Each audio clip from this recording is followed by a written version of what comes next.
জয়টা কিভাবে দেখছেন? একেবারে জয়টা মামাটি মানুষের জয়, বাংলার মুখ্যমন্ত্রীর জয়, বিজেপি সরকারের নিপদ জয়ের জয়।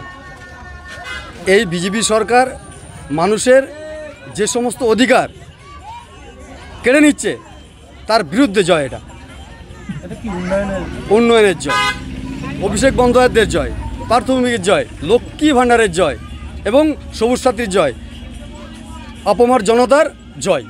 বিরোধী দল যেভাবে আওয়াজ তুলেছিল একেবারে 35 থেকে একেবারে 38টা সিট পাবে, সেই জায়গায় একেবারে এই বিপুল জয়, কি বলবেন? একেবারে দেখেন, গদি মিডিয়া যেগুলো আছে এটা অ্যাকচুয়ালি বলতে চাই বিজেপি সরকারের পোষা, অ্যাকচুয়ালি সেটাই বলা যায়। কেন এনারা টাকা ছাড়া কিছু চেন না, কিছু কিছু মিডিয়া নাই, কিছু কম বেশি মিডিয়া, এই মিডিয়াদের জন্যই আজকে যে ভুল সংবাদটা দিয়েছিল 35টা 33টা দিয়ে দিচ্ছিল বিজেপিকে, আজকে মানুষ দেখিয়ে দিল, প্রমাণ করে দিল।